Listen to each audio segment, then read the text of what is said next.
Yeah, tonight we are starting a new procedure with our Zoom, so I apologize if it was an inconvenience for anybody, but we were asking people to register and then also enter a passcode after the registration. We had a bit of a Zoom issue with what's called a Zoom bomb at the end of the middle of the August meeting.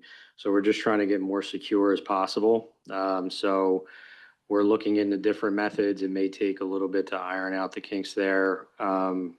And if anybody has any major issues getting in or registering or anything like that, please let us know. But right now, again, we're asking people to register in advance of the meeting. It doesn't take that long, but I just want to let everybody know what happened and why we're doing it a little differently, and hopefully we can get a little bit more secure going forward. From Jefferson County. We all set? Yep. Okay, and Barbara's joining us on Zoom. All right, the board met in executive session prior to this meeting, discussed legal and personnel matters. And we can start with any public comment before we get started. There's no public comment and there are no emergency services tonight. There are no public hearings. That brings us all the way down to the financial report. Barbara, raise your hand. Oh, she's on mute. Oh, there we go. Hold on, Barbara.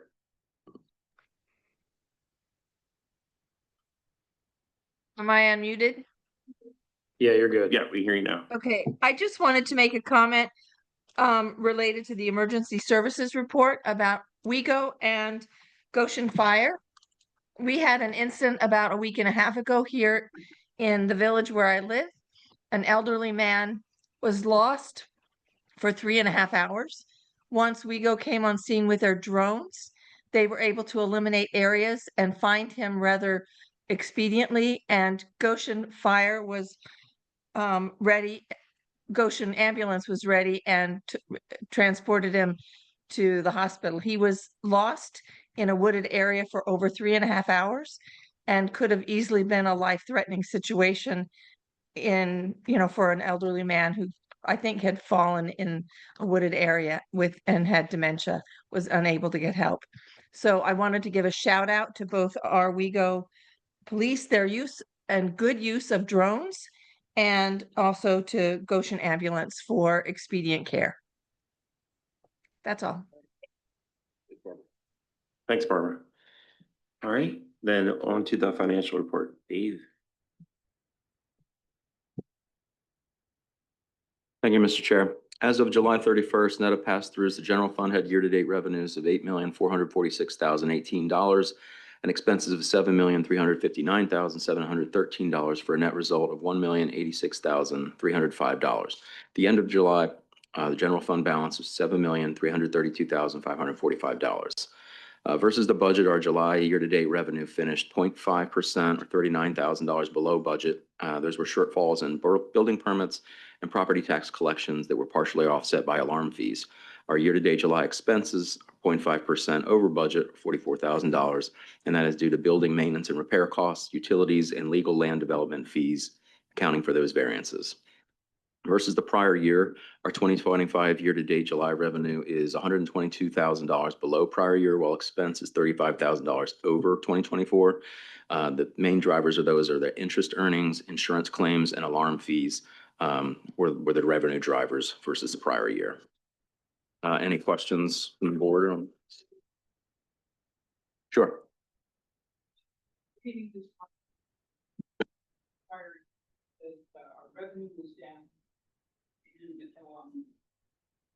I guess expenses up. Correct. How then can we be ahead of the game on the first paragraph by $1,000,000? That's the net result, total actual year-to-date revenue versus expense. So not versus prior year, no comparison point, just how much have we brought in versus how much we have paid out. We are $1 million over right now. Now, in the next 3 months before November, we'll pay out a lot more than we will bring in until we get our EIT for November, which is usually the windfall, last one of the season. Mr. Chairman, I have a question for Dave. Yep. Dave, on the building permits, when was the last time we processed checks there? We do usually at the last of the month. So that would be, Should be right around the 28th. okay, so it's up to date. Okay, thank you. Yeah.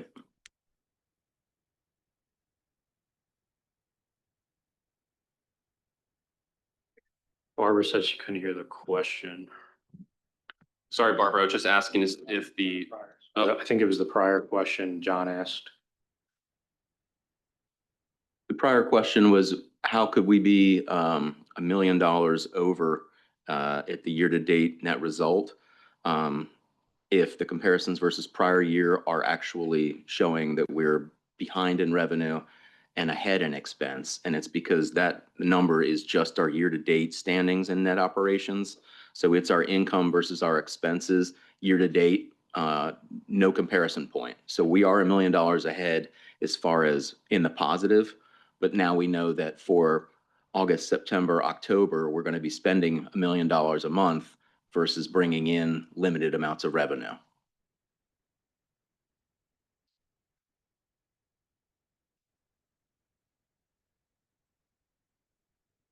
Anyone else? any other questions? For Dave? Great. We made the approval of minutes and the treasurer's report. Mr. Chairman, I would make a motion to accept the minutes from Tuesday, June the 17th and Tuesday, July the 15th, 2025, as they are presented. Second motion. All in favor? All right, all right, Aye. good. And the Aye. treasurer's report? All right, Barbara, thank you, Barbara. All right. There's no old business? Treasurer's report. Oh, treasury report, sorry about that. This treasurer's report is from the weeks of July 31st through August 28th, 2025. EIT and LST listing or collections, transfer tax and real estate tax revenue, interest income, rent, building permits, wireless revenue, and parks and registration fees drove our general revenue fund during this period. Our general fund expenses included the monthly WeGo contribution, stormwater materials, hazardous waste collection, vehicle maintenance and repairs, equipment rental, highway materials, engineering, tree removal, parks and rec classes, insurance payments, pension contributions, computer updates and installation to comply with the Windows 11, and routine operational expenses. The capital reserve fund expenditures included $10,000 for a replacement condenser installed in the district court building, as well as public vehicle lighting. The bond fund incurred $237,000 to close out the final Westtown Way pump station improvements and the West Goshen sanitary treatment plant capital improvements. And $5,000 of infrastructure sustainability fund expenses included pond treatments, water sampling, and fencing. Any questions from the bills? I have a question regarding the PICO bill. So Which just bill? PICO? PICO, yes. Okay. Thank you.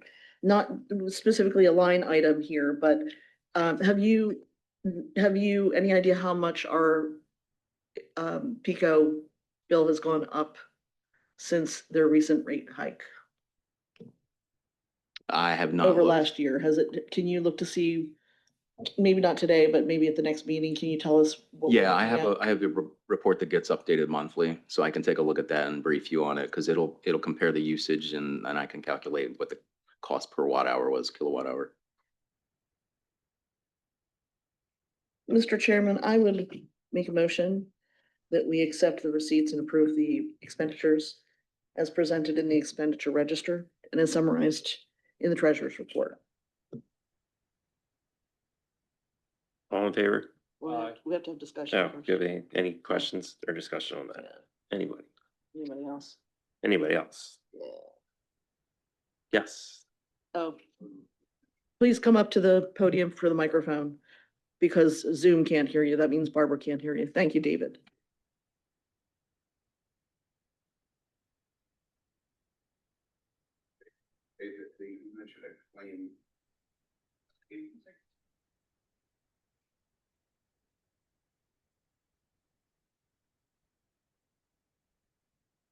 Yeah, Dave, on the claim, you mentioned a claims expense. Will there be a recoverable from the insurance company on that? Yes. Okay, so there'll be that's a push, there'll be Yes. an offset. Okay, thank you. Anyone, any other questions or comments? If not, all in favor? Aye. Aye. Thank you. Aye. Thanks, Barbara. All right, there's no old business, and then the new business would be the stormwater management waiver request. 636 North Speakman Road.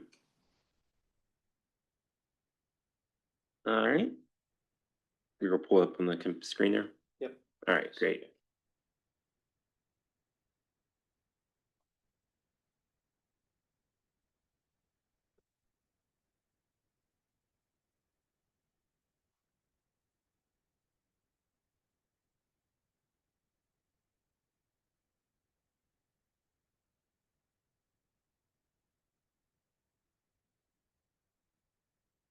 Thank you, Mr. Chairman. So this is, as you said, a waiver request for stormwater management ordinance located at 636 North Speakman Lane.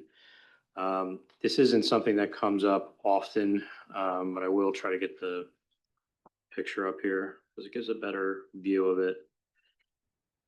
Try to rotate it.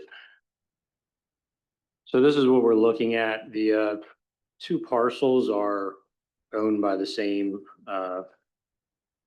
property owners, and as you can see, the driveway cuts onto both properties. So what the homeowner is trying to accomplish is having the driveway on one property, thus not going on two parcels. And also, one of the benefits also is that right now, I believe it goes through a stormwater easement, Kelly, is that correct? So this would clean it up so that the driveway is not extending to the other parcel, and it also gets it off of the storm drain easement, the way it's set up right now. It's also, I believe, actually reducing the impervious surface. So it's an interesting stormwater waiver because it's, you're reducing the overall impervious, but still has to go through the waiver process because it's over 1,000 square feet. So again, this is not one that, it's a little bit of a rare issue, but it's one that after consultation with Kelly and our engineer, Pannoni, that staff feels that waiver request is probably appropriate in this instance. Kelly, I don't know if you have anything to add to that, or we can see if there's questions, but this is essentially, I think in a nutshell, what they're trying to accomplish. I guess the homeowners are here from 36 North Speakman Lane. So if you have any questions for the homeowners, they are here as well. And I will leave it to the board. I don't have any questions, but I'll go ahead and make a motion, see where the board takes us from there. Mr. Chairman, I move that the Board of Supervisors grant a waiver from the provisions of 195-6D of the Stormwater Management Ordinance for the reconstruction of a residential driveway exceeding 1,000 square feet of regulated impervious surface. Second motion. Any Okay. questions or comments from the public or anyone here? I think that Barbara? we might have some questions. Okay. Do you have questions? You want to go ahead and answer? No? No, I'll let her run. I was just wondering if somebody could, maybe Kelly would be the best person to answer this. I'm sorry for the feedback. It probably is. Yeah. Is that any better? Oh, good grief. Mhm. Mhm. So regarding the sewer line and the gas and the water lines, is there gonna be any issue? I mean, how deep is this driveway construction going to be? I don't have construction documents, but generally driveways aren't very deep. So we're not gonna have a problem with the sewer and the gas and the water that it's going over? They would have to do a one call during. They would, yeah. Okay, Yeah, one call. all right, so as long as it's not a problem. Okay. And this is a little bit less impervious surface than the existing?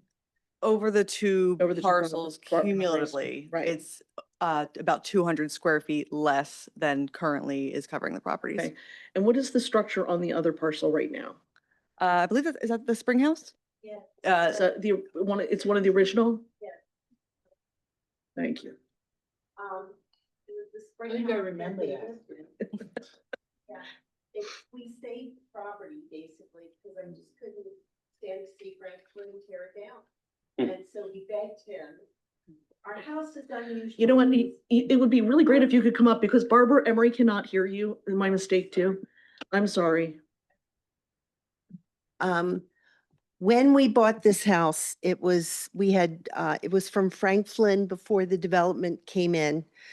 We had a different driveway. It came off of East. It was Boot Road and 352, right at that stop sign. Now that's a stoplight, but it was a stop sign back then.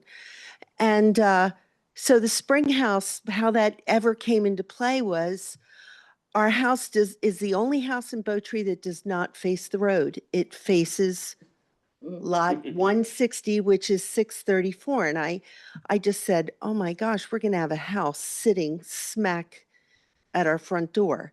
So I begged Frank Flynn to buy the lot. And then I looked at that charming spring house, which is, 1.5 story. And it's gorgeous. It's beautiful, has a fireplace in it. And I begged him to have both lots. Well, he, I don't know if you knew Frank Flynn. He was the character. And he said, sure. And he wrote us a contract agreement of sale with no date on it. And he held us kind of hostage because he took away our driveway. He took away our electric. He took away our water source in the spring house. He took everything away. And we were sitting there like an island. And he just said, well, when I'm ready, I'll settle, which meant his his construction vehicles were on our property. We had no property lines, nothing. I mean, I was 30 and dumb. I was in my 30s and dumb. I would never do this way anymore. I mean, ever again. So the spring house came into play because it's a gorgeous building. And it was to be removed. And I said, how can you do this? Well, thank you for saving it. And I went, we'll buy both lots and we'll give you permission to do whatever you want. Well, boy, oh boy. Mhm. Yeah. Okay, well, so then you're not expecting to have any issues with going over the sewer or anything like that? You have a contractor doing this, so that was the No, only with the question I gas- had really, but I was curious about the structure. Right. The gas lines and everything, we've been assured when we put that driveway in there, they'll be marked well. The one will go underneath the driveway, but Okay. not two of them won't. Okay, So. great, thank you very much. Mhm. I don't have any other questions. All right, we have a motion then, right? And then all in favor?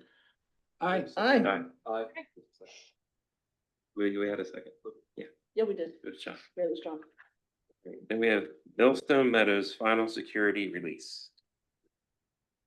Thank you. This is should be the last release we're doing for Millstone Meadows. Per the request of the board last time, we did put a little bit more detail on who's doing the inspections for what on site. So the motion would just be to do the recommended release for $463,863.91. Mr. Chairman, I would make a motion that we. No, I'm sorry, this would not be the last release, it looks like. Okay, Mr. Chairman, I would make a motion that we release the escrow for 10, you said 10, we're doing 1010 Hershey's Mill first, correct? Yes. Okay, Millstone Meadows. so 1010 Hershey Mill Road, Millstone Meadows, financial security release number 4. We'll do the release in the amount of $463,863.91. I'll second that.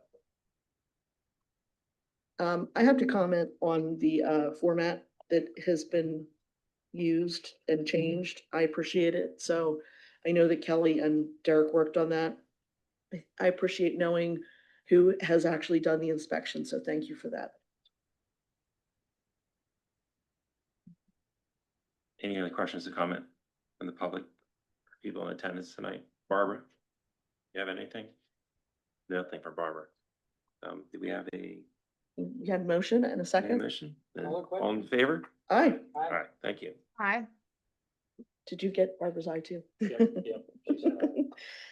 Okay, I heard her say. Mr. Chairman, I'm gonna make a motion to release the escrow for Timber Mill LLC at 301 Reservoir Road, financial security release number 3, recommended by this release in the amount of $91,265.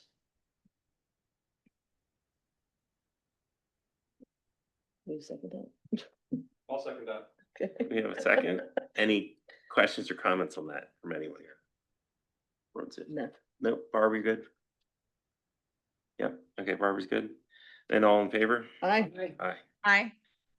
All right, next on the list is the approval of the minimum municipal obligations, MMO, for 2026.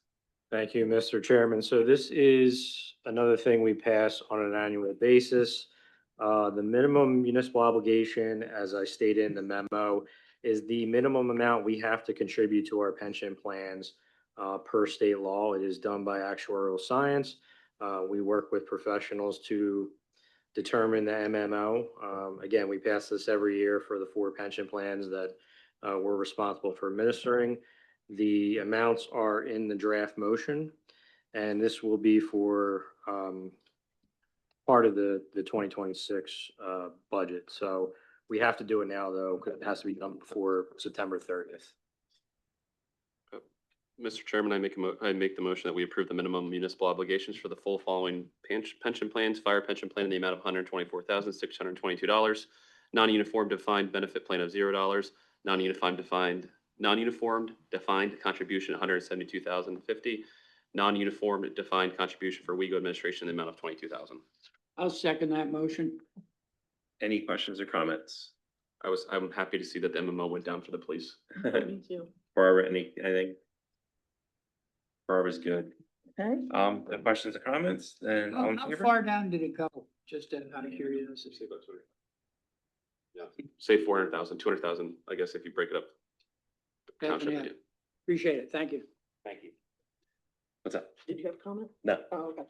thanks, Cody, for all that. All in favor? Aye. Aye. All right, thank you. Aye. Thank you, Barbara. Deer Management Program, 2025, 2026.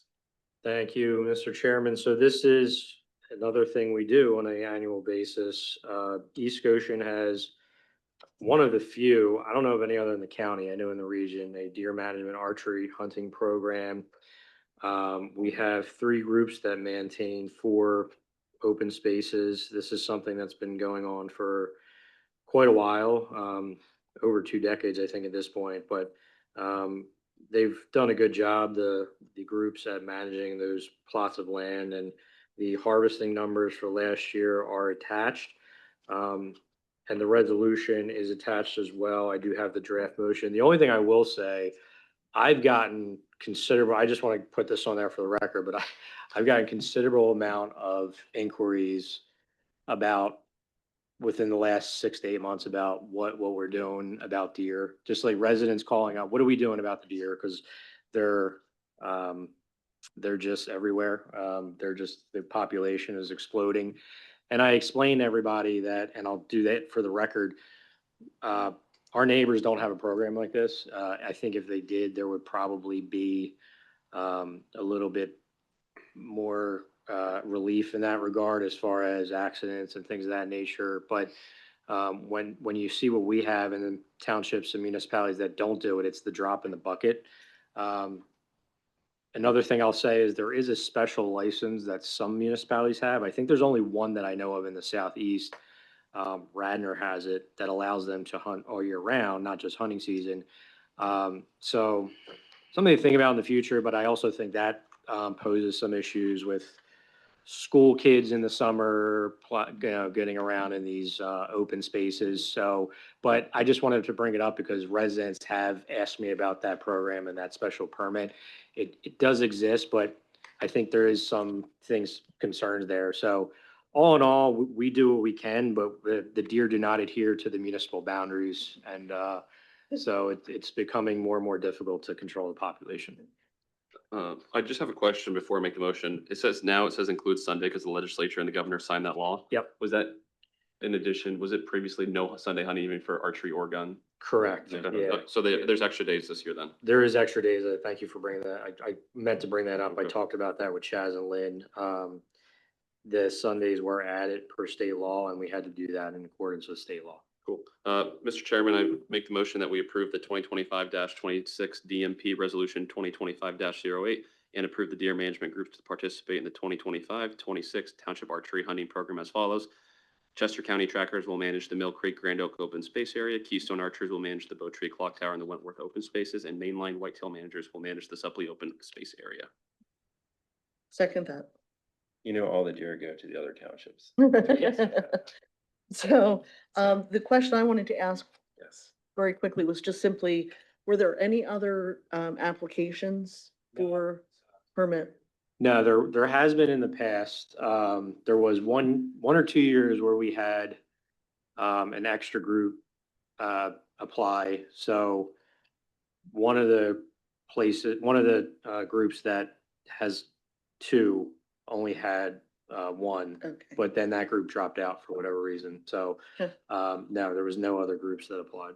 thank you. Mm. That was my only question. Any other questions or comments? We have a second from Cody, then all in favor? Aye. Aye. Aye. Thank you.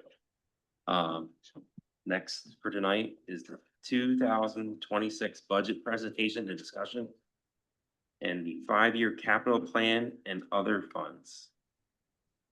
All right, I'm gonna set it up here and get it teed up for Dave and just share it, but again, want to thank Dave for his ongoing work here in the budget. I think we do it pretty much sooner than any other municipality in terms of kind of presenting this to the boards. You know, I think sometimes there's some criticisms of that because we put it out there and we still have to tweak numbers, but I think Dave and I's philosophy is we'd rather show it early. If we have to tweak numbers, we're doing it in public and it's a transparent process. And just want to thank Dave for taking the dog days of summer and putting in that work for us so we can start these discussions early, because I'm very retentive when it comes to that. So I appreciate it. No problem. And I will put it in his court. Thanks, Derek. So a couple notes for everybody who is possibly unfamiliar with our other funds. We're going to focus on all other funds, not the general operating fund for tonight, as well as the capital funds we'll focus on. Some notes that you may not know about funding. So government funding is a little bit different. General fund is a primary operating fund for day-to-day operational costs, including contributions to our police, fire, and EMS. We have an internal financial policy that requires the township general fund not to fall below 20% of annual revenues, and we note that specifically on the long-range planning sessions that we do. Our capital reserve fund, money gets transferred from the general fund annually in December to fund our equipment, buildings, and park equipment and fields. In general, that follows a fixed asset depreciation schedule that we have. So every item that we've bought that's long-term infrastructure for the township or a utility vehicle, et cetera, we have a dollar value that was purchased for. We have a life expectation for it. And then we train out and say, how much are we anticipating the construction index or CPIU to increase by year? And then we project out how much do we put in initially, or how much do we put away every year until that's funded? And by doing this, we have a healthy $5 million balance in our cap reserve fund, and everything is on a repeated schedule to be funded before its life is typically up. The operating reserve fund is what we would call our rainy day fund, and that holds our reserves in case you're of a sort of a disaster or occurrence that severely limits township operations or is costly to get operations back up and running. Cyber attacks, big floods, things like that, you generally would like to have about 3 months of operating costs, but cannot exceed more than 25% of annual revenue. So generally, we would like to have about a $3 million balance in there. We don't have that currently, but we did move a bunch of money in 2022 from the infrastructure sustainability fund from our operating reserve fund. And that infrastructure sustainability fund was originally set up using excess operating funds in 21 and 22. And the aim of that fund is the maintenance, improvement, creation, and rehabilitation of our parks, open space, ponds, retention basins, waterways, and stormwater infrastructure separate from the sanitary sewer system, which is funded by our sewer operating fund and sewer capital reserve fund. The sewer operating and capital reserve fund are funded, they're considered enterprise funds, so only ratepayers paying into those fund those specific costs, similar with the refuse fund. Our state liquid fuels fund is basically a $500,000 grant that's applied for annually by our public works and finance departments. We get audited typically every 3 years. We have to get everything approved annually, and it pays for paving, road fixing, patchwork, certain equipments and vehicles are included, lighting for township roads, things like that. So that's basically $500,000 a year that we apply for, get, and use up to as close as we can, usually within the dollar of the 500 to 525,000, that offsets having to increase taxpayer dollars. Our transportation fund is split between impact and non-impact fees. Those are assessed to developers historically, and they can be used only for certain impacted traffic patterns, signage, and lights. The non-impact fees can be used for almost anything transportation related. So you'll notice when we go through our funds, I have a couple things itemized out that would kind of offset what we might have to spend out of the general fund. Same with things for the infrastructure sustainability. The bond fund was set up in 2017 as a general obligation borrowing of $8.15 million for designated projects. The Hershey Mill Dam, Milltown Dam, Paoli Pike Trail, West Goshen Sewer Treatment Plant capital projects, and West Town Way Pump Station upgrades, as well as the East Goshen Park. Once gone, all these funds will not be renewed, and they need to be depleted before we get into negative arbitrage. And that's a financial term, just meaning that if we get more interest on the money than we've actually would have had to pay in taxes, since it's tax-free to the government, then we have to pay those back taxes. So there's an impetus to use these funds, talking with different financial advisors who helped us originally get them within the next year to 2 years. Dave, do you want me to stop? Do you want me to keep it on here while you're talking? Or Yep. Okay. That's fine. I'm just going to give the broad overview of all the funds, and then we'll run through stuff. The ARPA fund was set up to house federal funds distributed to states and localities and replace lost COVID-19 revenue. And once gone, that will not be renewed. We anticipate that will be exhausted by the end of this year. And the Municipal Authority Fund, which we typically don't focus on here, is kind of a pass-through fund where the Municipal Authority recommends and outlines certain projects that are needed to do. And we will take money and transfer it from either the sewer operating fund or the sewer capital reserve fund to the municipal authority, who will approve those transactions in their monthly meeting, and then they will be paid out. Let's see. That should cover all the funds. We can dig into anything else anybody has questions on. Let me ask a question or two. Certainly. If I'm right, Dave, the 2008 and 2013 loans, I call them loans. One expires in 2032 and one expires in 2033. Am I Correct. right? How about the two 2017 loans? When do they expire? 2037. Okay, so.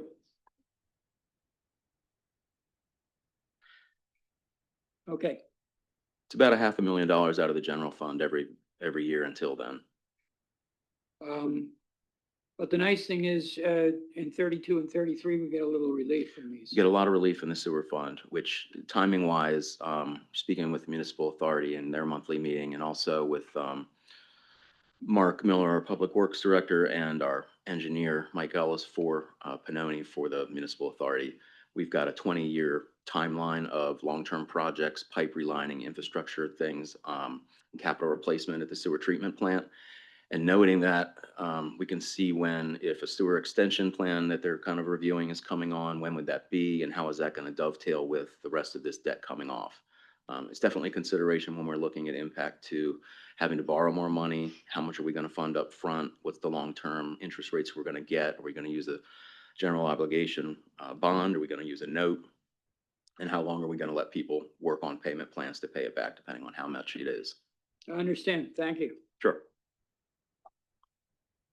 So John picked up on what I was going to call out, which is basically the amount of dollars dropping off. It's primarily from sewer.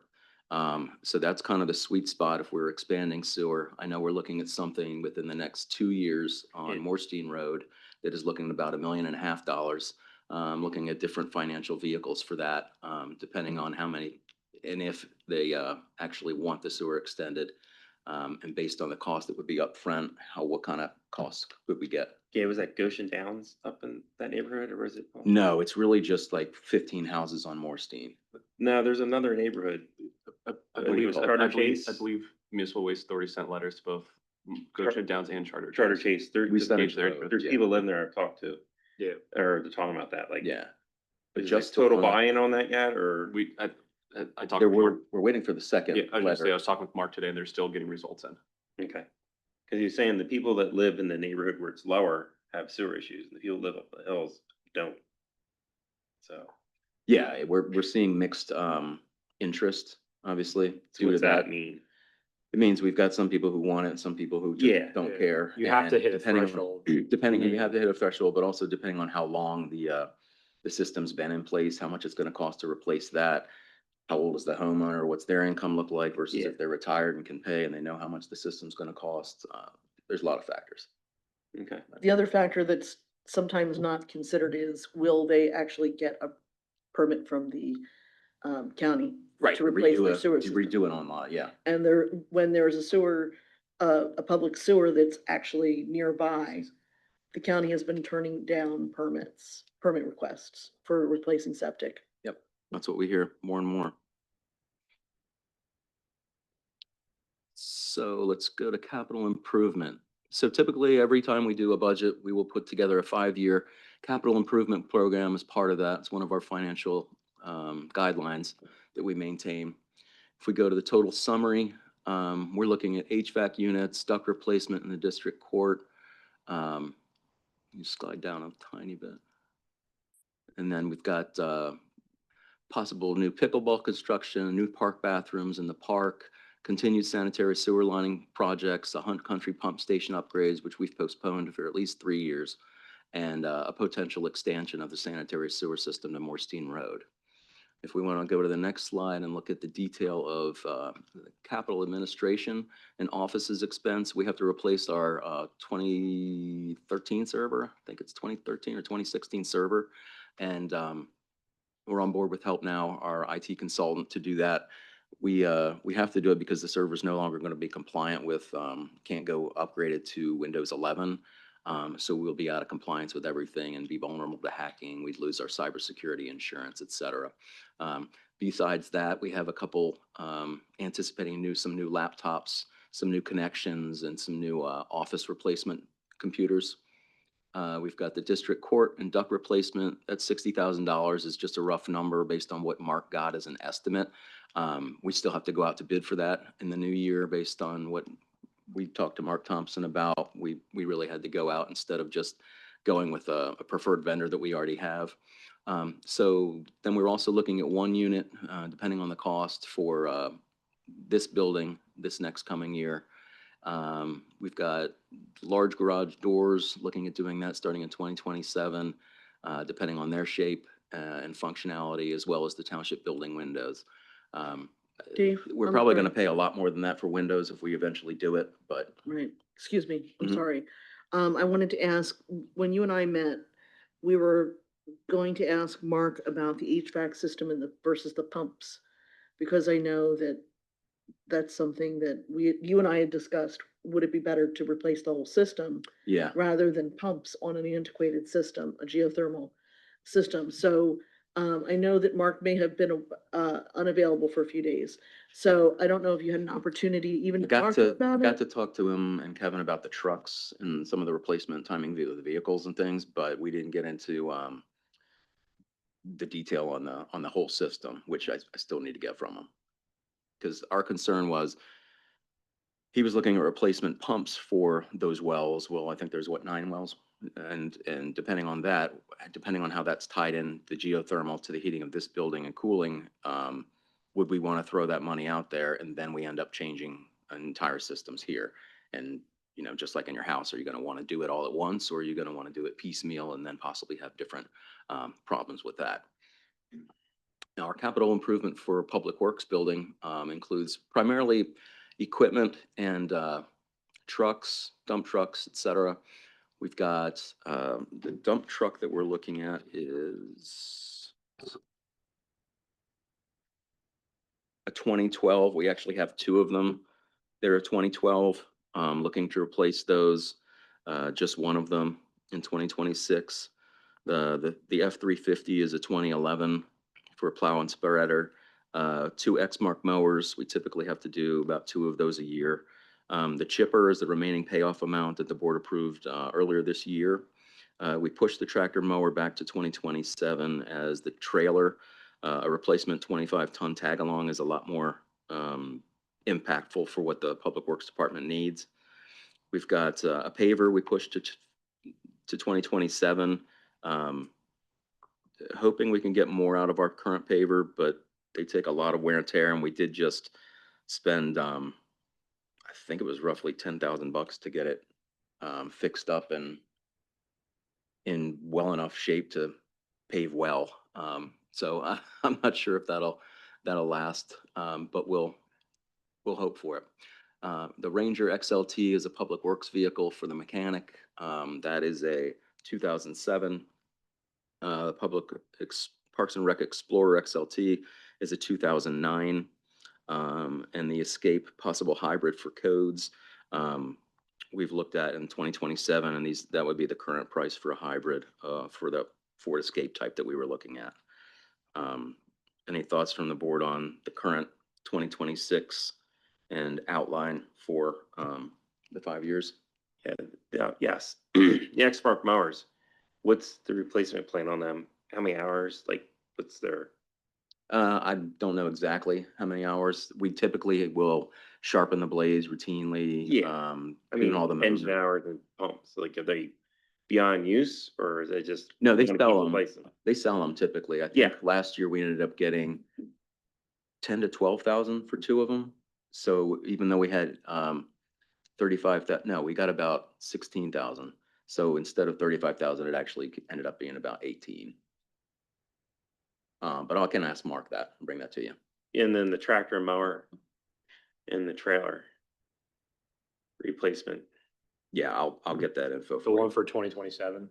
Yeah. Okay, gotcha. In the 2026 trailer. I mean, what do they do with the tractor and mower? Just mow the fields? It depends if it's the boom mower that does the side cutting or if it's the mower, the big one that does the fields. Yeah. Which one is? And then the tag-on trailer would be the other. Yeah, and that's the big 25-ton. Yeah, the reasoning for replacing it. Yep. Dave, I have a question regarding the paver. Yes. So at this point for 2027, we're set aside 550,000 for that. How much of a lead time is it to get a paver? Do you have any I idea? don't know offhand. I know that typically we've been looking at 6 months for things. Okay, So looking into 2026, doing the next paving job, I think Mark's got a pretty robust schedule planned for paving next year.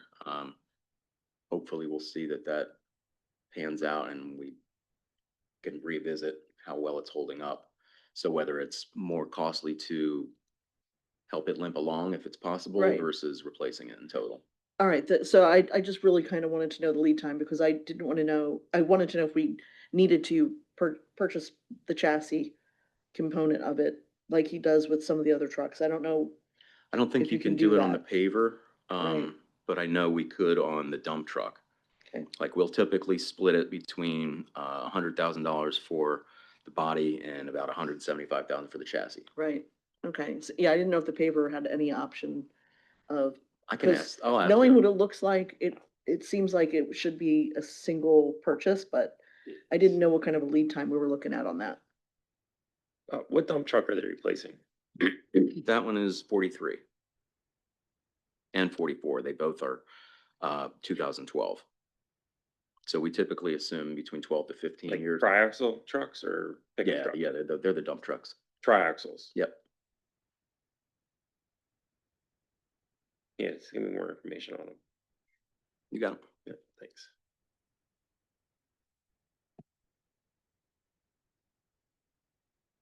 Anything else on Public Works? All right, park expenses, the fun place. Let's see, we've got 500 placeholder in, which is bond money for updated playground restroom facilities. Now, this would be the one that's closest to the Hicks Pavilion, and we would essentially keep Public Works out of it, do 100% third party, construct it, drop it. And that would include engineering, everything.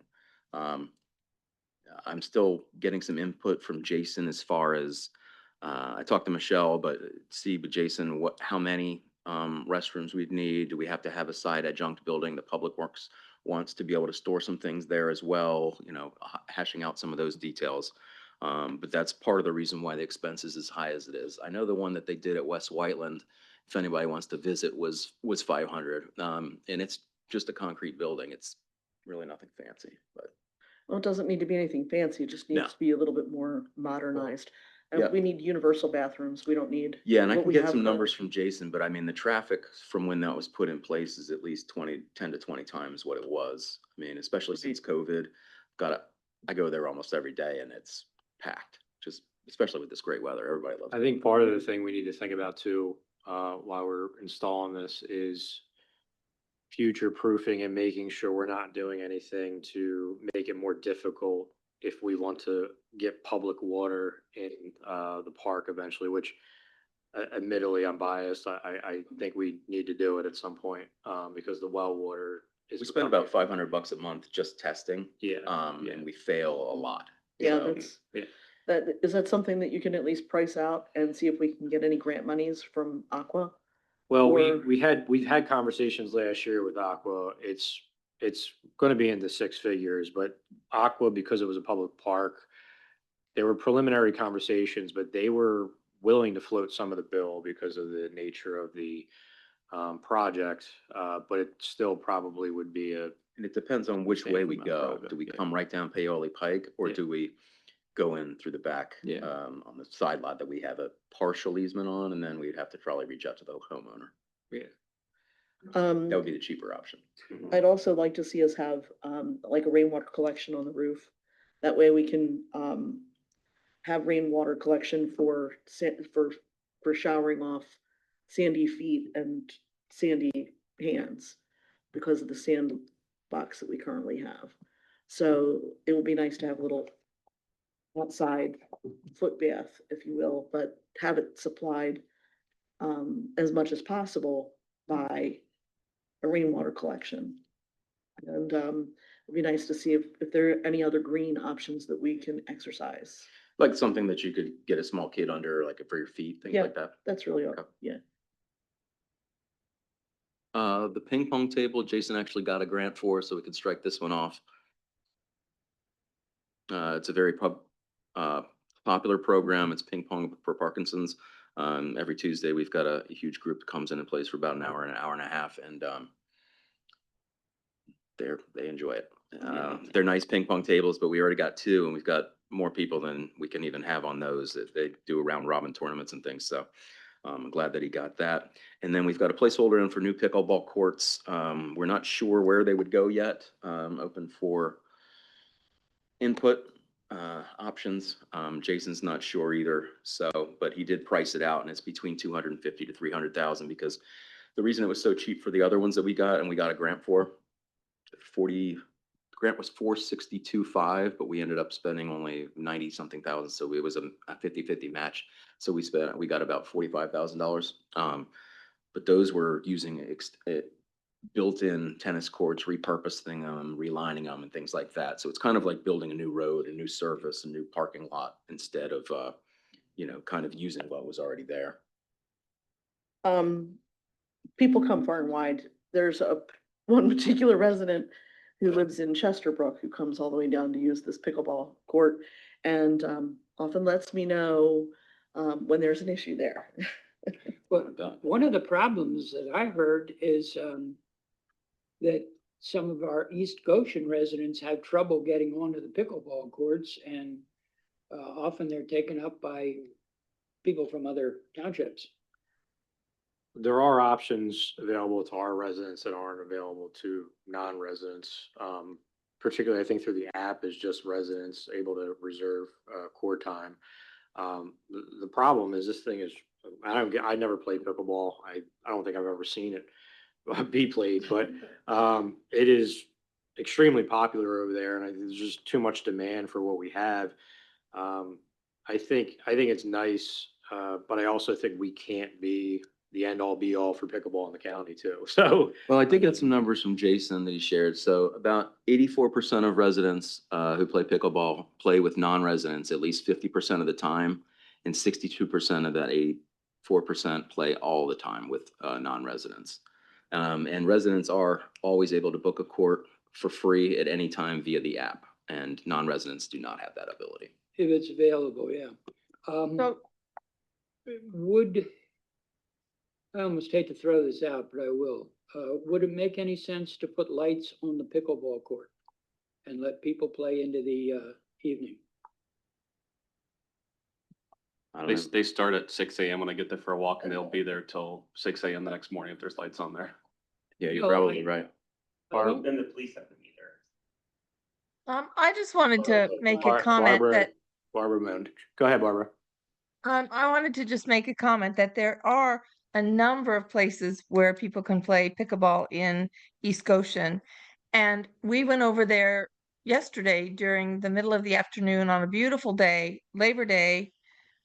And two of the courts were empty, two were being emptied as we were there, and two of them were in active use.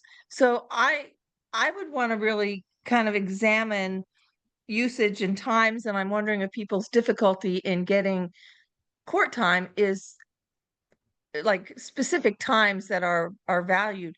But I would also want to say, Jason mentioned we can't be the be all and end all for pickleball in the region, that it's a huge expense. So I'd want to examine it really carefully and examine usage.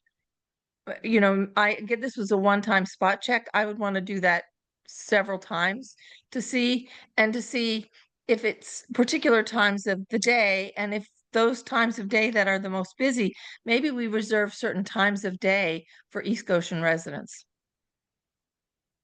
Yeah, I think for me, when it comes to the pickleball courts, it's hard for me to justify putting $300,000 in a budget and we have no idea where we'd place them. That's legitimate. That's a good idea. Yeah, that's legitimate. And like Barbara said, it's a stop at least. Trust me, I'd less find money at the park, but I just.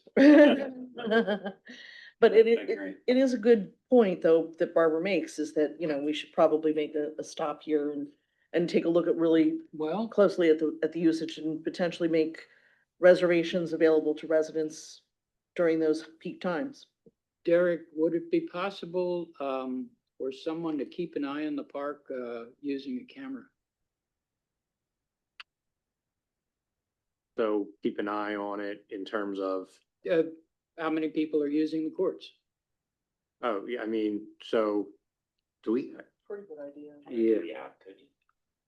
No, I'm trying to think, do we, Trying to think where the closest camera is. yeah, I'm trying to think where the closest camera is. It's the playground one, I think. Well, Yeah. could we set one up, looking at the pickleball courts and following Barbara's logic, ascertain? So you how- kind of want to look at the data coming in as far as how many, what the prime time uses are. I mean, we could do that. I do want to start with Jason and see his knowledge of the prime times. I think he would probably have a good idea of exactly when they're being used the most. And but he would that's get an the option, too. complaints too about not getting. Yeah. I think both Cody and Barbara are valid in saying it's $300,000. We can use that someplace else. Jason told me Like the earlier today what the restrooms. peak times were. I can't remember what they were, like from 6 to 9 and like 11 to 2, but I don't remember. Yeah. Sorry, Barbara, go ahead. I just said we have a $500,000 placeholder for the restroom upgrade, and I think that services everybody in the park, whereas the pickleball services a specific population. And that's a lot of money for a specific population, especially when a number of them are outside the township. It You're- is, and we you're right. also haven't funded that yet. So that would be money that is not currently in the capital reserve fund. We'd have to accumulate that over how long we thought that would last. The next question obviously would be, are there any grants out there for something like that? I'm sure there are. Do you think? Yep. All right. If we could get grants, that changes the dynamic a bit. Unless there are strings attached to that grant. There's always strings attached to grants, always, never not. Dave, did you have anything else for park expenses? Does the Nope. board mind if I make a couple suggestions? Certainly. So I don't know if anyone's seen how our volleyball court looks. I complain every time I drive by, every time I was complaining to Jason today. I just don't, I think where I'm at is I'm to the point of we make it up and clean it up and make it look nice so people can use it, or we just be done with it. Jason said today he got a quote, it'd be about $6,000 to get like, 'cause we don't have lines on it, or I don't know if it's been to West Goshen's Park, but they have like a beautiful, so that's where I'm at. I don't know where the board's on the rest of it. I just want to be clean up and make it look nice, or, I walk by there every week and it is a mess. Yeah. There's no question about it. so I don't know if it's something, it's less. Like, he said that he wants to not reline it, but he made, Do you have any idea how much interest there is? he In said that, actually having he it? says that there's someone on the Parks Commission, Parks and Rec Commission that sits, his house is right behind it, and he says like during the summer, it's really busy, like at night, they have like leagues and stuff. Yeah. He says that there would be probably more interest. Hmm. But they said have a Parks and Rec meeting on Thursday that he's gonna bring it up to. I think what he wanted to do was get Jessica a rake. Yeah, Uh, yeah. Do you have I have a suggestion too. Go Oh, ahead. go ahead, I got a list. So go ahead. Okay, so the one suggestion I had was, a very inexpensive thing. You know where we have the equipment, the little circuit equipment that's in the oval inner circle, the big field, the inner circle? It would be nice, that equipment gets really hot. I would love to see a couple of, sun sails over that setup of circuit equipment. Do you know where I'm talking about, Cody? It's on, it's across from the basketball courts. Oh, I hear And that equipment gets so extremely hot. it. And to People have use a that too. to have a sun sail or a shade over it, I think that would, probably extend, the time that people can work out down there. Just a thought. Well, if we want to continue with our list for discussion, this one's not necessarily as cheap as the volleyball court or the sunshade, but I think in our last budget, correct me if I'm wrong, we had a line item for the Bow Tree Bridge. Yes. I would be interested in exploring that again. I think once we did like a resident survey, I think we had like 85 or 90% people were interested in that, and the people voted against were the ones that live right next to it. So, People are very interested in the connection. It's just, where's that connection going to be? yeah. So I think the bridge that was 250,000. Yeah, we had Panoni looking. I don't know what the latest is. They got back from PennDOT, because if we went out right out by Bow Tree Drive and went down past the blacksmith and used that sidewalk, and we could put in barriers to block cars from being able to hit pedestrian traffic. Mark looked at doing that before. I don't know how much that would cost, but it can't cost more than a bridge over the swamp lawn. And the engineering would be a lot more straightforward and simple. It's just how safe is it, and how do we get from that location, let people come in and out of there? Or do we do anything across from New Kent? Because I see people going across there all the time with baby strollers and stuff. And then get them over to access where they could go across to get to the trail, going to the trail. You know what I mean? Across from where the beehives are.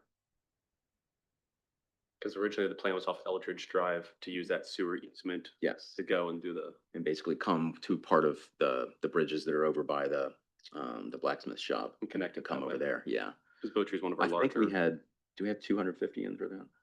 Yeah, last year. I don't I know. think it was 250 last year. It was in this year and we didn't spend it. So for discussion then, while we're continuing spending potential, the thoughts of considering spending money. I know the Milltown Dam, we came under budget massively, which everyone's very thankful and happy for. I see a lot of residents walking from Baldwin and Cooper down to Reservoir, then crossing Stroudsburg, and then hopping on the Reservoir Trail. We own all of the property on the left side of Reservoir already. So Mark said that there's a way, putting the paver to use, of course, but being able to cross Stroudsburg and then be able to connect up to Sepley Valley and to Cooper and Baldwin. So then you add like additional, obviously we cannot go all the way up, but Did he give an estimate on He cost? said anywhere, his liberal estimate is anywhere between 200 and 250. Is that, Okay. that's the, left side if you're facing north, correct? Yeah, if you're heading up towards Yeah, Paley yeah, Pike. yeah, okay. And on the right side, we already have that little bridge. And people go up towards North Lockwood. So we get people from Lockwood and North Lockwood coming down that way and then crossing the street already and fishing. And then we have a lot of moms and walking their strollers, and then all the dads carrying all the fishing poles down that way too. So just trying to think of connectability, that's all. Yeah, there's good fish in there. I'm done.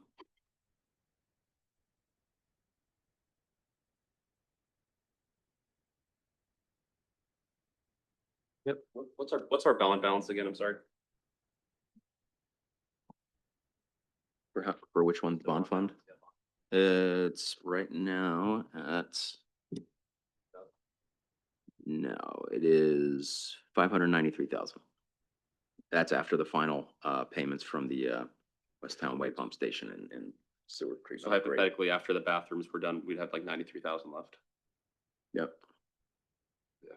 But there are more connectability grants available for trail use, things like that, multimodal baths. Or depending on how much it costs in-house, the stuff we did was pretty cheap. I really like the idea of that connectability over there to Milltown. I think that's a very, I think there is just a dearth of things that are available to the residents on that, in that section.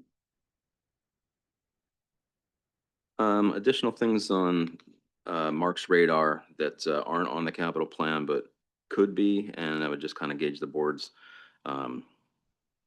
interest in it, would be the blacksmith roof is going to be due soon, sooner than later, but not necessarily immediate. That would be an estimate about 25,000. Putting new LED energy saving lights in the Chamber of Commerce, that estimate's about $20,000, and then 20,000 to redo the parking lot for the township building. So we own the lights in the chamber parking lot? We own the parking lot, basically. I have to pay the Pico bill for it. We own, so the only thing the chamber owns is the footprint of the building. We own everything else. Yep. Do you think they'd be willing to pitch in for the lights?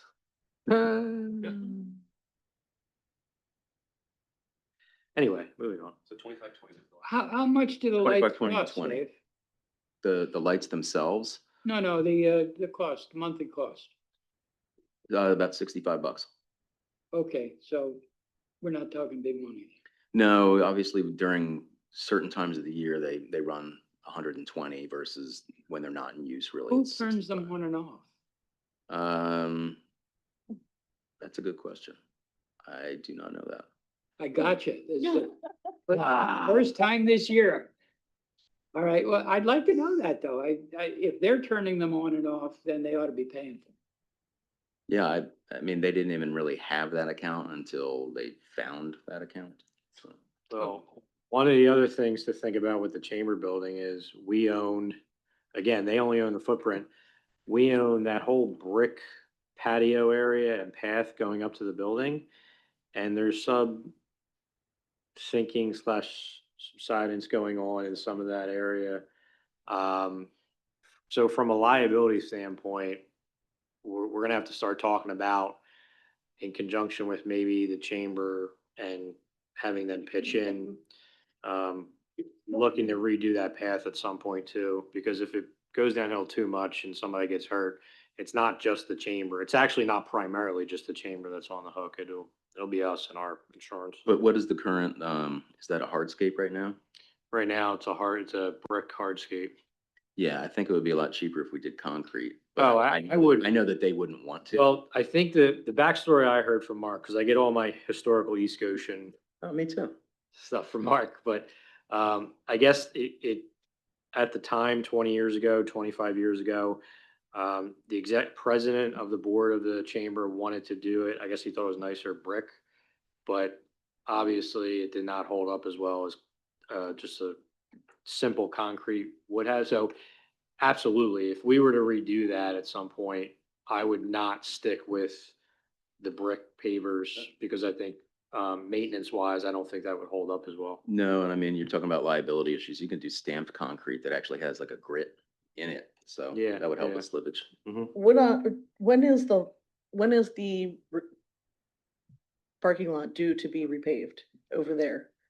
Because I would love to see if we can work some things out in conjunction with, Their parking lot? I don't know if we Their have that. parking lot. We have that on, I don't think we have that on a capital schedule. Not on let's this. get it on the capital schedule. Okay?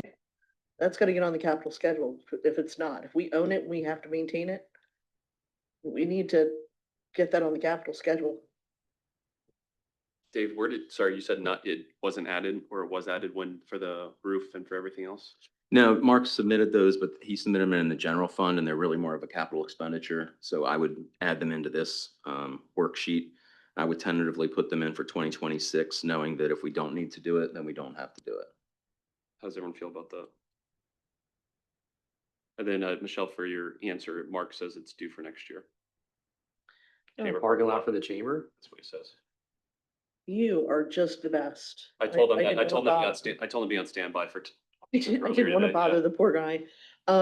Okay, so it's not on the schedule for capital replacement. But what, So- I was just He said not it to was already interrupt you, but it was on a capital, or is that just from his memory? He says it was already planned, so. Okay, I don't And the know, but Mark memory. I didn't have it in this schedule. That's Okay, my so point, we're yeah. just gonna have to make sure that it's itemized. And, So we might as well do the lights when we're doing it, right? and is there for historical purposes. Yep, I'll follow up. What's the reasoning for replacing the lights? They're worn out, like rusting or? Yeah, and we've been energy replacement lights because it's all the old, kind of like all the old, what do they call those long tube ones that we have here? It's, yeah, it's Fluorescents. similar to over there. So if we were gonna have to replace if we're gonna have to resurface the parking lot over there, I assume that we're gonna have to reline it. And can we possibly roll the lights into that project then? Yeah, I think that makes the most sense. I would think so. That's what I would revisit with Mark Yeah. to Just sort the of get a new lights. estimate The on. lights. Okay. Well, no, I think that the sidewalk over there needs to Okay. be looked at sooner potentially. Yeah, I mean, that's gonna be the most expensive. Now, I think you can break that project up even into, because the skinny sort of path going up to the building is small, but then there's also a part of the pavers that's like this huge area outside that's paved, with the pavers as well. That's not probably as much as a priority because you're walking. I just don't know how the two would work in tandem if we did one or versus the other, so. I'm gonna have to talk to Mark about it a little bit. I was gonna say, we also have to. No, Don't we also have to talk to Laura over there to make sure that we schedule it appropriately? yeah, and The first I've time? been talking to Laura about it, Oh, good. actually. We've had conversations.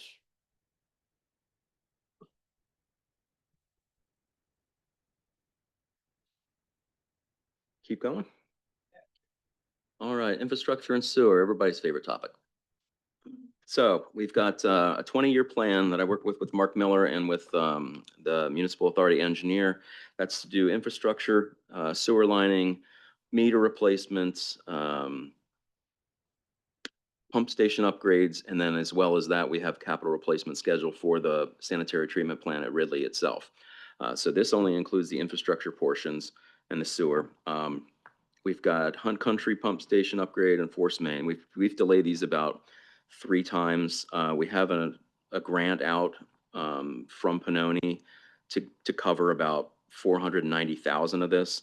I didn't include it because we haven't figured out if we've won yet. So that would make a huge dent in this 945,000. Through who? It DEP? is the small water grant, I believe, because you can get up to 500.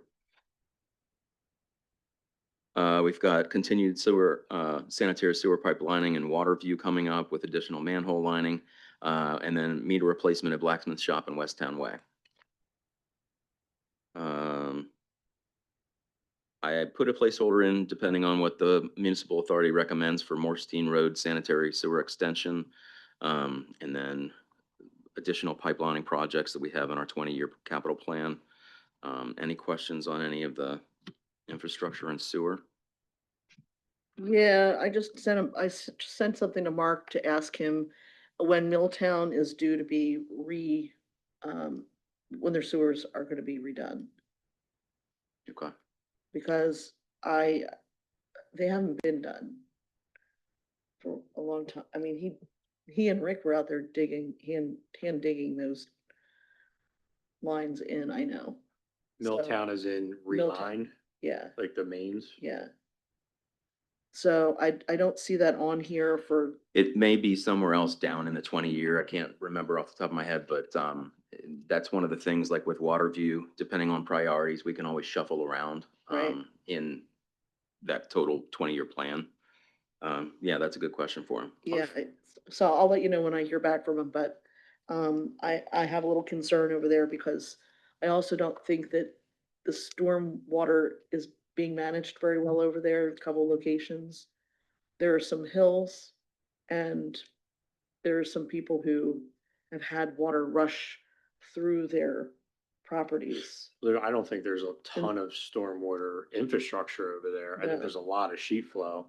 So Yeah, I mean, there's not a lot of stormwater controls in place because of Mm-mm. the way that development develops over and Right. more of an organic sort of development, but right, it doesn't have, it's a lot of a sheet flow. It doesn't have tons of stormwater control. I mean, No. there's some. Does it have an HOA? no, No. not in Milltown. No. Okay. No. So that would be general fund township dollars or infrastructure sustainability, not capital. Correct. Okay. Yeah. At least I think the stormwater management, it needs to be addressed over there, just for some storm drains to take some of the bulk of those heaviest storms. When some, when a 20-year storm comes through, that's no big deal anymore Mm. for a lot of neighborhoods, but a 20-year storm is devastating over there. They've got all the runoff from Summit House and it becomes an issue downstream, so. Anyway, he's typing, so I'll get Yeah, back to you in a I minute. mean, when we, so depending on where that falls, we may look at budgeting possible engineer. That's gonna be a big project as far as just engineering it. So that might be one where you engineer it a year and then the year after that, you sort of begin a project. Depending on how it looks, but the one comment I will make is, Dave, the Hunt Country Pump Station, unfortunately, I don't think we can push that off anymore. No, and I mean, that's why they went out for the grant to try and offset this high Yeah. cost, because the original estimates were like 150, 250,000, and now it's up to 500. Yeah, So, so just FYI for the board. yeah, I mean, the longer you delay things, the more expensive it's going to be. So we've seen that everywhere. Anything else on infrastructure? Made a note about Milltown. And Mark said only that it's all plastic pipe installed in the late 70s, as we kind of knew. I think that corrugated plastic. Or if it's plastic, really? You know. Thought it would be corrugated metal, but Late 70s, not early. Mill Creek, we do have on the plan. Mark just said that Milltown is not scheduled. We've got to look at getting that scheduled. In Yeah, the it's on the, 20-year it's plan. on the 20-year plan. It's just not a fine-tuned date yet. Okay, we've got to look at that a little bit more closely, I think. That's gonna be a pretty big project over there. Okay, sanitary treatment plant. Luckily, not too much this year. We've got pump replacement for the SBR and sludge tank rehab. The good thing is the wall coating and rehab looks like it's down at the bottom, 100,000 a year. Looks like it'll be a lot cheaper. So if we redo these tanks one each year, I think that'll replace this full coating rehab for the SBR tank wall. So we'll probably be able to pull the majority of that money out.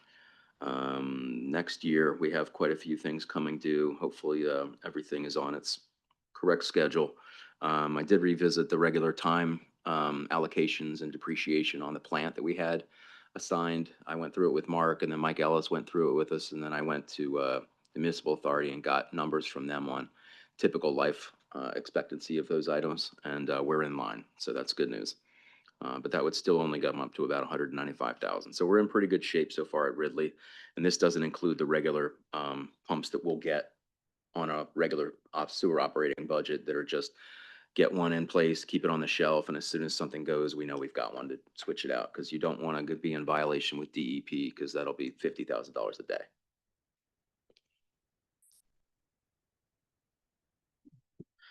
All right.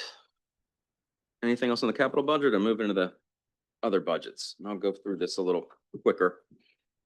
We've already done the notes on it. If anybody sees anything that they want to talk about, please just let me know.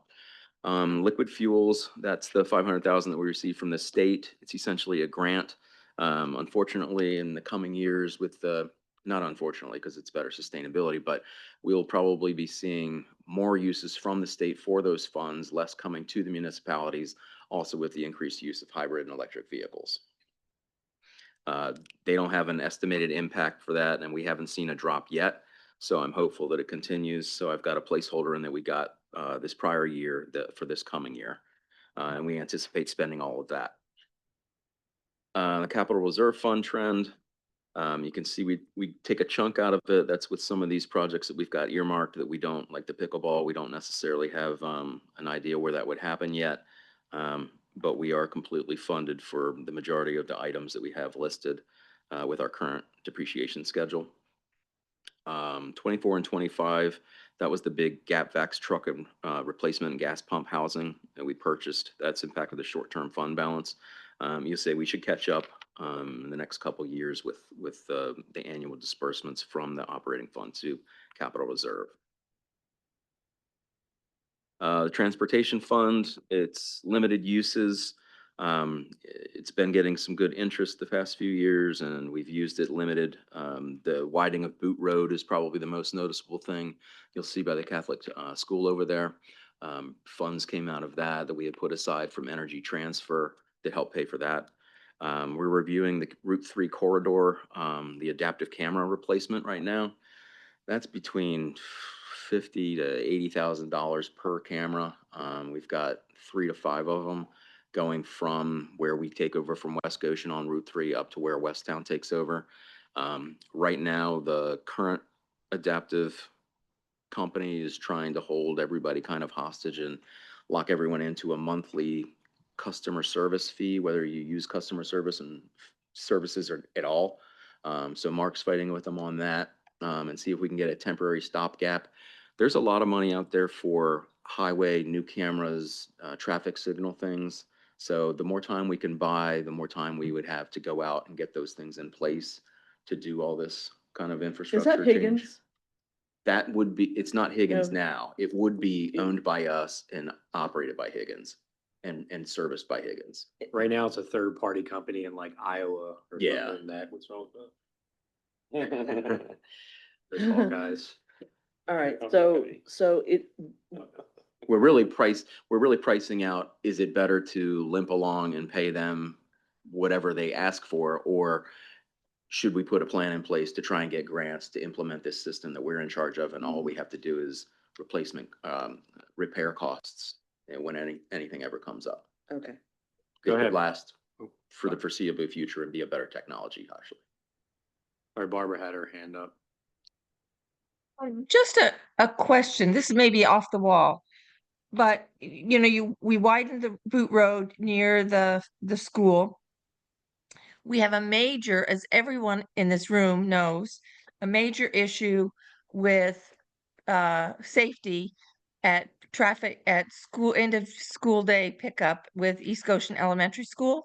And we've been in conversations, fruitless conversations, even though some good ideas have been presented about how to make that safer. I'm just wondering if we came to the table with the school board with a certain amount of matching funds or some kind of funds to say, we're gonna put some skin in the game of fixing this, if that might move the conversation along, and if that shouldn't be maybe a placeholder put on transportation fund use. I'm pretty certain that we could use the funds for that. I think the big holdup would be is PennDOT.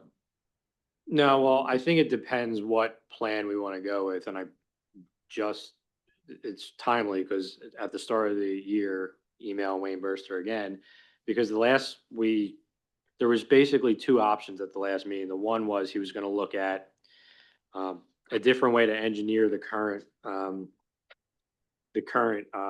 driveway to make it 2 lanes going in. And he was gonna see if there was enough width there. And I think you guys remember this because we had that conversation. That was back in the spring. I never got that engineered plan. And also the other thing he presented was more of a grand idea of a $750,000 project to remove some equipment over there and put a new road in that would basically take all of the traffic off the Paley Pike. But he was also pretty confident, and he did have an engineer plan on that, but was also confident that the school district would not probably go for it in terms of passing it. So I think it just depends on what we want to go for. If we can get that lesser plan and put some skin in the game there, but if you believe the school district and we want to force their hand on a better plan or a more of a magical solution, it would be a $700,000 to $800,000 project. So that would be the number we would have to go off of. Well, If you- but we again, would, if you believe we the would, engineer. we would share it with the school district, I Yep. would think, in some way. We wouldn't, Yeah, no, because it's that's their what I'm saying. We responsibility. would just base the number off of that. Whatever our percentage would be, would probably be based off of that project. But Barbara, to I- give you a you little know- bit of history about the widening project, that whole thing started back in about 2011 and it was in the queue since 2010 or 11. So it didn't come off until, was it 22? Which one are we talking The about? Boot Road widening. Yeah, but that was a joint project with West Oh. Ocean. It was a joint project, but Yeah. it was a PennDOT project. Yeah. But the thing is, Barbara, it actually was in the queue for 11 years before it came to Well, fruition, just so what you know. I'm concerned about is we've had 2 proposals made in the spring. We haven't heard anything back. We need to Yeah. find some way to get this Yeah. show on the I road. probably should have led with this, but one of the things we were talking about was trying to actually just widen Paley Pike outside. And we approached PennDOT with that idea, and PennDOT did not like that idea. So I'll leave it at that. But that's the reason we went into the playground and the facility, was because we were unsuccessful in getting PennDOT to take a look at seriously about widening the outside on Paley Pike. Yeah, but I can appreciate Barbara's concern because my office oversees that intersection and it's just the. I don't think any of every it, day. I think we're all on the same page there. It's I mean, scary. It's a mess. Does anyone mind if I add 30 seconds to this conversation as well? Thursday night, I was driving to walk the dog and it was backed up and I had my last bit. So I got one of the school board members' contact information who lives in East Goshen. And I said, hey, I'd love to have a conversation with you about it because I don't think, correct me if I'm, I don't know if any school board elected members were part of the conversation. I know Michelle, Barbara, Wego, Wayne, Derek were all part of it. And she tried to refer me to the people we talked with. So no, that's why I'm reaching out to you. We're not getting anywhere. I don't want a kid killed or a mom or a dad, Nice. their car slammed. So I reached out to Thursday night. I was told that they're on vacation and they'd get back to me, but they're going to reach out to the superintendent and try to get something going because it drives me nuts. And I know it drives everyone else nuts. So yeah. It does. I've had a couple near misses getting out of here. What drives me nuts is that our budget is $13 million and the school board's budget is over $300 million. And they still won't do anything. Yeah, I'm in favor of them paying for it all, but I just want to go on the record with that, Even- but I'll be done. Yeah. I agree, Barbara. All right, let's go on to the sewer operating budget. The big impact here that you'll notice is the obligation contractually to West Goshen Township for the WGSTP capital upgrades that have been completed. And that has increased our contribution about 75% since 2023. The increased cost of chemicals and continued plant maintenance resulting in the additional annual sewer funds being transferred. The use of third party, use of Public Works Department instead of third party has kept our costs lower than otherwise would have been the fact. And also that the general fund gets to recharge for the Public Works time, so it assists taxpayer dollars as well. The refuse fund trend. So the board's approved, we'll move forward with the final year of renewal with Blazinski, AKA Waste Connection. And we'll look and see what the exact cost increase will be, but per contract, it should be a 12-month CPIU trailing 12-month increase, which is estimating, I'm putting 3% in right now. I hope it's closer to 2.5%. But I'm using a slight 3 to 5% increase for all of the other rates for refuse that we have from the various recycling charges and things like that. That's really what we're going to be at the mercy for. Otherwise, we should be able to, without a refuse rate increase, limp through next year and possibly revisit the topic when we get towards the fourth quarter of that next year, based on what we see the bids come out with the new contract and what kind of services everybody wants and whether we continue with kind of what we've been doing or change it. Bond fund trend, we're trending down. Spent, the last big one was Milltown, used a lot less than what the original estimates were at. We're thinking that we're probably with the pickleball or the bathrooms, get that closer to zero this year in 2026. And that would help us also, again, avoid the negative arbitrage. So we're getting bathroom estimates back and different types of plans, and we'll go through those with Jason and have some internal meetings and hash through all that stuff before we can bring some better ideas to the board as far as details and costs. Sewer reserve fund. Basically, a lot of the money that's being spent out of this is continuing our capital replacement as well as our relining for infrastructure and the possible sewer extension in a couple of years for Morstein Road, based on whether the interest is there, the level of interest necessary to move forward, and the funding opportunities present themselves. The operating reserve fund, that's what I was referring to as the rainy day fund. That's kind of, if something terrible happens, can we limp through for a couple months on reserves if we have nothing left in our general operating fund? Luckily, we have, as you saw earlier, over $7 million right now. I estimate that'll come back to $6 million by the end of the year. So we would even still have more funds there, which is why we haven't made additional transfers to the reserve fund.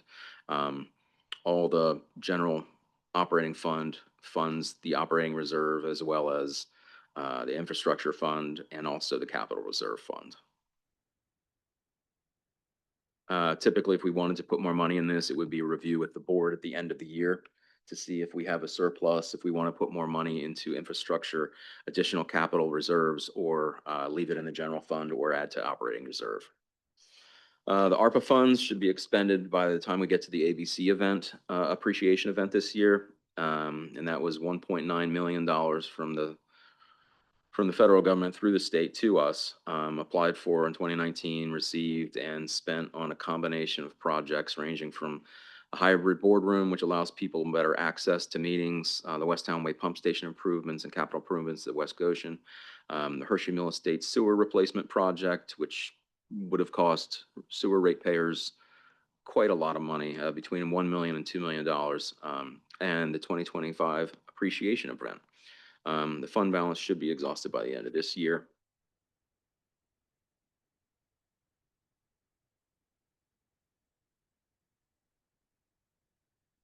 They're two of the same one.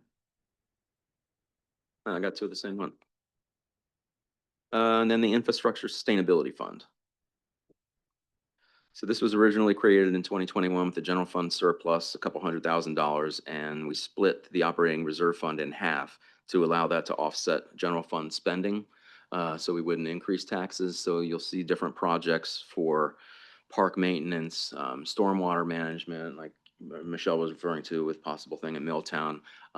Those are different uses. The pond rehabilitation that we did at Bow Tree, and you can see an influx of revenue in 25, and that was, we also had a $176,000 grant that got received from the LSA that was written and applied for.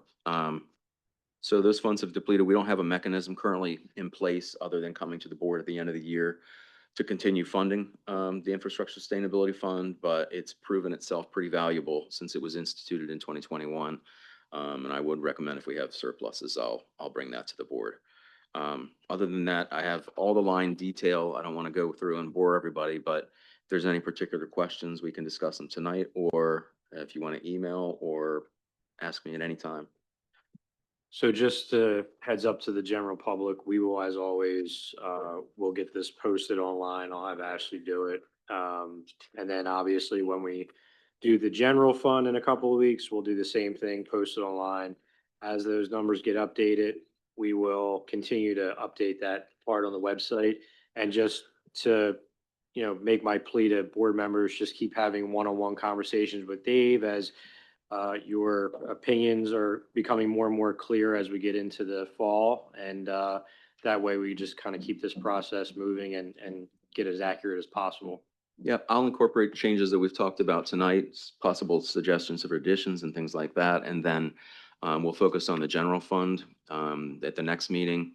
And once that's done, I'll keep everybody updated as far as here's where you saw it last time, here's what we've changed, highlight all of those changes so that you don't have to revisit all of the same information that we've already gone through. But I appreciate everybody's input thus far. If there's any other questions, I'm happy to answer them. That was a lot. Thank A you, lot of Dave, for all fun. your hard work. This is really well presented. Thank you, Barb. Yeah, that's what I do, man.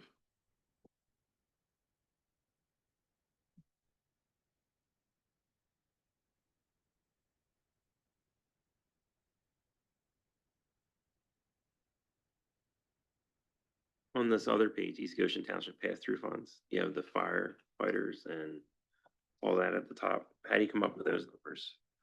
Those are based on current numbers known and also forecasting into next year for payroll and things like that we would recharge the firefighters for. We call it a pass-through fund because we basically pay for it up front and then we recharge Goshen Fire every quarter. Kelly Brophy for me will do a recharge. I'll review it and we pass through a little bit of administrative costs for doing so, but that's how it works. We'll charge them from hydrants for the workman's compensation and then for their payroll as well. Okay, thank you. Mhm. If there's no other questions, any other standing issues or projects? Anyone, any of the board members? Any other matters? And then, I have a matter. Yes. I just wanted to bring to the attention that, to the public, that we are working on a Miracle Field project. We are hoping that our neighbors, our good neighbors, J&J, are going to be willing to help us with an easement for the driveway, so that we can access the Miracle Field from um, Goshen Parkway. Explain So, what the Miracle. Miracle is. Field, the Miracle Field is, it's a baseball field for people of different abilities.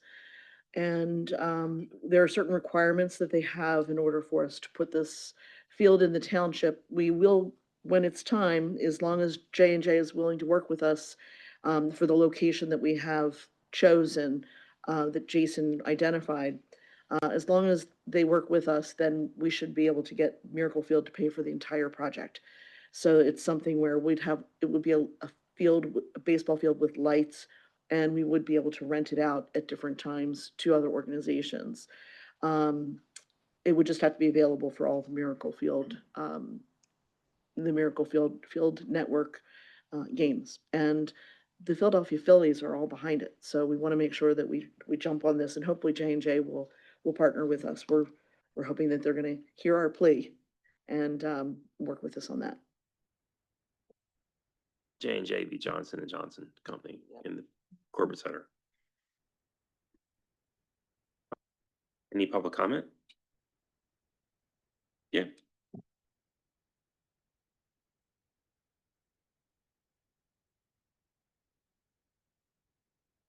This is related to the budget presentation. Dave, is there any way to show the equipment and vehicles net of trade-in or estimated trade-in, or show it as an offsetting income line somewhere else in the plan? Yep. Seems like it would cut a take a pretty good hunk out of Yeah, that, right? it would. Is there any residual on the paving equipment? Yeah, I'm sure there will be. I mean, we have the chipper out that we put a bid in for. So we're paying it off. The one that we're replacing cost us initially about $80,000, and we're hoping to get 60,000 for it. That's kind of amazing. And then the one that we're getting is 176,000. So if I can incorporate those kind of things, same thing with the mowers. Once we trade those in, yeah, you'll see a huge offset. A couple $100,000. Oh, probably easy, on- yeah. On all that capital equipment, so. The second question or comment is, Delaware Valley Regional Planning Commission years ago did a study of solar efficiency application in various townships. Our public works building was one of the highest in the efficiency calculation for solar. And we've not done anything about it. So now that we're looking at capital expense on replacing all of the HVAC over the years, would it be a good use of the Environmental and Sustainability Advisory Committee to look into doing a feasibility study of solar on the public works building? I thought that it was determined that the roof would probably not withstand, currently, the roof would not withstand the weight of that, is my recollection. Wasn't that already? I don't know. I would have to look into that. I don't know anything about that. I do know that the public works side, when we do it, has to have particular equipment done because of the units that are on there and the surface that's on the top. So I don't know how that would interact with replacing it. It might be even more beneficial to do so. It's a good question. Yeah, I mean, that would be the first question to ask probably on the feasibility study, right? Well, the ESAC has at least one engineer on it now. So maybe they should look into that. Something just to comment, something might be worth looking at this time because of the replacement of this equipment. The Infrastructure Sustainability Fund, I noticed that the budget would be about 200,000 reduction. Would that be like pond reclamation, remediation expense, that 200? This is going to be after the Hershey Mill Pond remediation happens, and then we have Bow Tree in a couple years, Bow Tree 2, and then 3, they call it, but that would be down the line. But we've also got other stormwater projects that would probably slide into that realm, and then also some tree removal in park open spaces, things like that. The majority of the trees that we're removing are open space. The original concept of that fund was to use it for aging infrastructure in the township that wasn't budgeted and or wasn't depreciated by capital expense like our equipment and vehicles and so on. So I was wondering, with the expense of that bathroom in the park, technically you could use, because it's infrastructure sustainability impact issue. So you could use some of that money, I think, for funding the bathroom at the park. Oh, that's a good idea. Project. The final thing is that I keep reading a lot of grants that are being given to townships, a lot for the transportation around trail and those types of things. And so discussions tonight about trail connectivity from Bow Tree, and also the stuff that Cody brought up on Reservoir Road and Strasburg. I think that the remaining bond funds could be used for the matching requirements of those grants. So just something to look at going forward for those two. Yeah, depending on if we split bond funds with infrastructure for the bathrooms, yeah. Yeah. Depending on how that panned out, there are definitely a lot of opportunities for funds. That's all. Thank you. Thank you. Thanks, David. Any liaison reports? No reports tonight. I'll just say that the municipal authorities had some attendees giving their input on the Morcine Road sewer extension. Discussions are ongoing, and they're also looking at the project of lining that was completed and holding the vendor accountable to make sure that the replacement that we want will be done free of charge. Okay. Thank you. Any correspondence reports of interest? Mr. Chairman, motion to adjourn. Second. All in favor? Aye. Aye. Thank See you. Good night, Barbara. See you, Barbara. See you, Barbara. Bye, Barbara.